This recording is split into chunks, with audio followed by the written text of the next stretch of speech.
മാതാവിൻ്റെ മാതൃസ്നേഹം. യെശയ്യാ 66:13. ഒരു അമ്മ തൻ്റെ കുഞ്ഞിനെ ആശ്വസിപ്പിക്കുന്നത് പോലെ ഒരമ്മ തൻ്റെ കുഞ്ഞിനെ വളർത്തി സംരക്ഷിക്കുന്നതിൽ കാണുന്ന അനന്തമായ കരുതലും സ്നേഹവും ദൈവത്തിൻ്റെ സ്നേഹത്തിൻ്റെ പ്രതിഫലനമാണ്. മാതാവിൻ്റെ കരുതലും ത്യാഗവും നമ്മെ ദൈവത്തിൻ്റെ അതുല്യമായ കരുതലിലേക്ക് നയിക്കുന്നു. അവളുടെ ഹൃദയം എല്ലായ്പ്പോഴും തുറന്നിരിക്കുന്നു, നമ്മുടെ കണ്ണുനീര് തുടയ്ക്കാനും നമ്മുടെ വേദന പങ്കുവയ്ക്കാനും നമ്മുടെ യാത്രയിൽ കൈപിടിക്കാനും. മാതാവിൻ്റെ മാതൃസ്നേഹം ക്രിസ്തുവിൻ്റെ സ്നേഹത്തിൻ്റെ ഒരു ദൃശ്യമുദ്രയാണ്. അവൾ തൻ്റെ ജീവിതം ദൈവത്തിൻ്റെ പദ്ധതിയിലേക്ക് സമർപ്പിച്ചതിൻ്റെ തെളിവാണ്.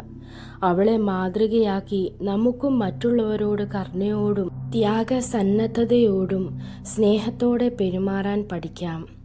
മാതാവേ, സ്നേഹത്തിൽ വളർത്തുകയും ദൈവത്തിൻ്റെ കരുതലിൽ വളരാൻ ഞങ്ങളെ സഹായിക്കുകയും ചെയ്യണമേ. ആമീൻ. ദൈവം നിങ്ങളെ അനുഗ്രഹിക്കട്ടെ.